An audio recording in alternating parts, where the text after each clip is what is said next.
ನಮಸ್ತೆ ವೀಕ್ಷಕರೇ, times of Sagar ಸುದ್ದಿಗೆ ಸ್ವಾಗತ. ಇಂದಿನ ಪ್ರಮುಖ ಸುದ್ದಿ: ಸರ್ಕಾರದ ವಿರುದ್ಧ ವೈದ್ಯರು ಸಿಡಿದಿದ್ದಾರೆ. ಇದೇ ಮಾರ್ಚ್ 11ರಿಂದ ಎಲ್ಲಾ ಸರ್ಕಾರಿ ಆಸ್ಪತ್ರೆಗಳ ಓಪಿಡಿ ಬಂದ್ ಆಗಲಿದೆ. ಔಷಧಗಳ ಸಮರ್ಪಕ ಪೂರೈಕೆ ಸೇರಿದಂತೆ ಹಲವು ಪ್ರಮುಖ ಬೇಡಿಕೆಗಳು ಮುಂದಿಟ್ಟು ಮಾರ್ಚ್ 11ರಿಂದ ಎಲ್ಲಾ ಸರ್ಕಾರಿ ಆಸ್ಪತ್ರೆಗಳ ಓಪಿಡಿ ಸೇವೆಗಳನ್ನು ಸ್ಥಗಿತಗೊಳಿಸುವುದಾಗಿ ಸರ್ಕಾರಿ ಆಸ್ಪತ್ರೆ ವೈದ್ಯರು ಘೋಷಿಸಿದ್ದಾರೆ. ವೈದ್ಯರು ಹಲವು ಬೇಡಿಕೆಗಳ ಪಟ್ಟಿಯನ್ನೇ ಸರ್ಕಾರದ ಮುಂದಿಟ್ಟಿದ್ದಾರೆ. ಬೇಡಿಕೆ ಈಡೇರಿದಲ್ಲಿ ಮಾರ್ಚ್ 16ರಿಂದ ಅನಿರ್ದಿಷ್ಟಾವಧಿ ಕರ್ತವ್ಯಕ್ಕೆ ಗೈರಾಗುವ ಮೂಲಕ ಮುಷ್ಕರ ತೀವ್ರಗೊಳಿಸುವುದಾಗಿ ಎಚ್ಚರಿಕೆಯನ್ನು ನೀಡಿದ್ದಾರೆ. ಈ ಕುರಿತು ವೈದ್ಯಾಧಿಕಾರಿಗಳ ಸಂಘದ ಜಿಲ್ಲಾಧ್ಯಕ್ಷ ಡಾಕ್ಟರ್ ನಾಗೇಂದ್ರಪ್ಪ, ಹಿರಿಯ ಸಲಹೆಗಾರ ಮಾಸ ನಂಜುಂಡಸ್ವಾಮಿ, ಆರೋಗ್ಯ ಇಲಾಖೆ ನೌಕರರ ಸಂಘದ ತಾಲೂಕು ಅಧ್ಯಕ್ಷ ಲೋಹಿತ್, ಸ್ಟಾಫ್ ನರ್ಸ್ಗಳ ಸಂಘದ ರಾಜ್ಯಾಧ್ಯಕ್ಷೆ ವಿಜಯಮ್ಮ ಮಾತನಾಡಿದರು.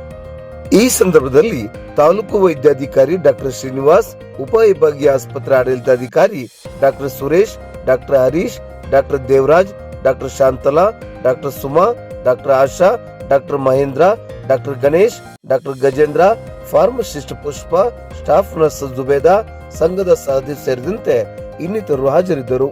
5-6 ವರ್ಷದಿಂದ ನಾವು ಎಲ್ಲ ಪದಾಧಿಕಾರಿಗಳು, ಎಲ್ಲ ವೃಂದದವರು, ಮಾತ್ರಲ್ಲೇ ಆರೋಗ್ಯ ಇಲಾಖೆ ಎಲ್ಲ ನೌಕರ ಸಂಘ ವೃಂದದವರು, ಅಧ್ಯಕ್ಷರು ಎಲ್ಲರೂ ಹೈ ಲೆವೆಲಲ್ಲಿ ಹೋಗಿ ರಿಕ್ವೆಸ್ಟ್ ಮಾಡಿ 13 ಸಭೆಗಳನ್ನು ಮಾಡಿದರೂ ಯಾವುದೇ ಒಂದು ಕನಿಷ್ಠ ಬೇಡಿಕೆಯನ್ನು ಈಡೇರಿಸಿಲ್ಲ. ಅದಕ್ಕಾಗಿ ನಾವು ಸರ್ಕಾರಕ್ಕೆ ಎಚ್ಚರಿಕೆ ಕೊಡಬೇಕಂತ ಮುಷ್ಕರಕ್ಕೆ ಹೋಗ್ತಾ ಇದ್ದೀವಿ. ಅವರು ಏನಾರು ಕರೆದು ಮಾತಾಡಿ ಸೆಟ್ಲ್ ಮಾಡಿದರೆ ಮಾಡಲಿ, ಇಲ್ಲ ಅಂದರೆ 11ರಿಂದ ಸಾರ್ವಜನಿಕರಿಗೆ ಏನೇ ತೊಂದರೆ ಆದರೂ ಅವರೇ ಜವಾಬ್ದಾರಿ. ಸರ್ಕಾರ ಸರ್ ಮುಖ್ಯವಾಗಿ ಏನು ಬೇಡಿಕೆ ಸರ್? ಬೇಡಿಕೆ 14 ಬೇಡಿಕೆ ಇದೆ. ಮುಖ್ಯ ಬೇಡಿಕೆ ಔಷಧಿ ಪೂರೈಕೆ. ನಮಗೆ ಸುಮಾರು 800 ಔಷಧಿಗಳು ಬೇಕು. ನಮ್ಮ ಆಸ್ಪತ್ರೆಯಲ್ಲಿ ದೊರೆಯೋದು ಬರೀ 140 ಔಷಧಿ. ಹಾಗಾಗಿ ಇಷ್ಟೊಂದು ವ್ಯತ್ಯಾಸ ಇದ್ದರೆ ನಾವು ಸಾರ್ವಜನಿಕರ ಜೊತೆ ದಿನ ಜಗಳ ಮಾಡ್ಕೊಳ್ಳೋದಾಗಿದೆ.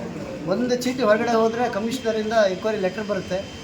ಆದರೆ ನಾವು ಏನೇ ಲೆಟ್ರ್ ಕೊಟ್ಟರು ನಮ್ಮ ಲೆಟ್ರ್ ಮುಂದೆ ಮೂವ್ ಆಗಲ್ಲ. ಇದರಿಂದ ಮಾನಸಿಕವಾಗಿ ಎಲ್ಲ ಸಿಬ್ಬಂದಿಗಳು ಬೆಸುತ್ತಿದ್ದಾರೆ. ಹಂಗಾಗಿ ಈ ಒಂದು 13 ಬೇಡಿಕೆಗಳೆಲ್ಲ ಆಲ್ಮೋಸ್ಟ್ 11 ಬೇಡಿಕೆ ಸರ್ಕಾರಕ್ಕೆ ಯಾವುದೇ ಆರ್ಥಿಕ ನಷ್ಟವಾದ ಬೇಡಿಕೆ ಅಲ್ಲ. ಒಂದು CGHS ಮಾತ್ರ ಸಮಾನ ವೇತನವನ್ನು ಬಿಟ್ಟರೆ ಬಾಕಿದೆಲ್ಲ ಕೂತು ಇನ್ ಟೈಮಲ್ಲಿ ಬಗೆಹರಿಸಬಹುದು ಬೇಕಾರಿದ್ದಾವೆ. ಅದನ್ನೂ ಸಹ ಮಾಡ್ತಾ ಇಲ್ಲ. ಮಾನ್ಯ ಮುಖ್ಯಮಂತ್ರಿಗಳು ಮಧ್ಯಪ್ರವೇಶಿಸಿ ಇದನ್ನು ಬಗೆಹರಿಸ್ತಾರಂತ ಒಂದು ವಿಶ್ವಾಸ ಇದೆ. ಶಿವಮೊಗ್ಗ ಜಿಲ್ಲೆಯ ಎಲ್ಲ ಶಾಸಕರುಗಳು ಕೂಡ ಒಂದು KFDಗೆ ಅಲ್ಲಿ ಡೈರೆಕ್ಟ್ರು ಬೇಕು ಅಂತ ಹೇಳಿದರು. ಆ ಡೈರೆಕ್ಟ್ರು ಪೋಸ್ಟನ್ನು ಇವರು ಎತ್ತಂಗಡಿ ಮಾಡಿ ಬೆಂಗಳೂರಿಗೆ ಶಿಫ್ಟ್ ಮಾಡಿದರು. ಈಗ ಮಂಗನ ಕಾಯಿಲೆ ಬಗ್ಗೆ ಜನ ಈ ವರ್ಷವೂ ಸತ್ತಿದ್ದು ನಿಮಗೆಲ್ಲರೂ ಕೂಡ ಗೊತ್ತಿದೆ. ಅಂದರೆ ಯಾವ ಶಾಸಕರು ಮಾತಿಗೂ ಕೂಡ ಇವರು ಬೆಲೆ ಕೊಡೋದಿಲ್ಲ. ಮತ್ತು ಭಾಳ ದೊಡ್ಡ ಉದಾಹರಣೆ ಅಂತಂದರೆ ಸ್ಟಾಫ್ ನರ್ಸ್ಗಳಿಗೆ, ANMs ಸ್ಟಾಫ್ ನರ್ಸಿಗೆ ಪ್ರತಿ ವರ್ಷ ಸ್ಟಾಫ್ ನರ್ಸ್ ಡೇ ಏನಿದೆ ಅವರಿಗೆ ಒಂದು ನೈಟಿಂಗಲ್ ಪ್ರಶಸ್ತಿ ಅಂತೇಳಿ ಕೊಡ್ತಾರೆ.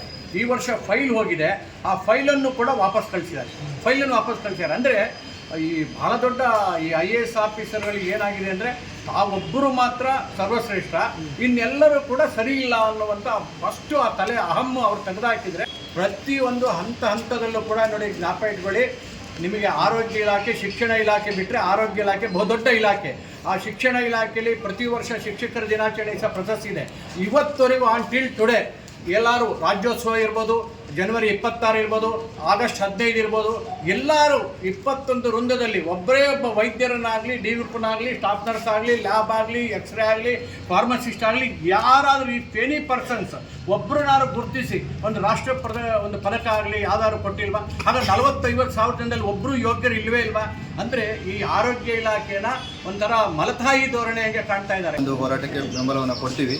ಮತ್ತು ಯಾವುದೇ ರೀತಿ ಸಾರ್ವಜನಿಕರಿಗೆ ತೊಂದರೆ ಆಗೋ ಥರ ನಾವು ಕರ್ತವ್ಯ ನಿರ್ವಹಿಸ್ತೀವಿ. ಮತ್ತು 11ರಿಂದ 15ರವರೆಗೆ ಏನಿದೆ ಕಪ್ಪು ಪಟ್ಟಿ ತರಿಸಿ ನಾವು ಮುಷ್ಕರವನ್ನು ಕೈಗೊಳ್ತೀವಿ.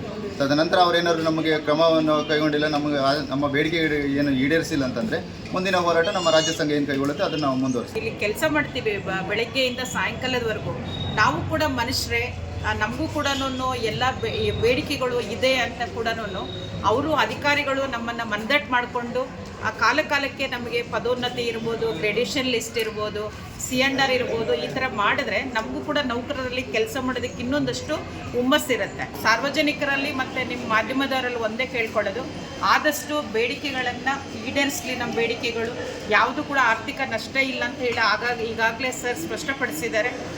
ಹೀಗಾಗಿ ಮುಷ್ಕರಕ್ಕೆ ನಮ್ಮನ್ನು ಹೋಗೋಕ್ಕೆ ಬಿಡದೆ ಸರ್ಕಾರ ಮಧ್ಯ ಪ್ರವೇಶಿಸಿ ನಮ್ಮ ಬೇಡಿಕೆಗಳನ್ನು ಈಡೇರಿಸಬೇಕು ಅಂತ ಹೇಳಿ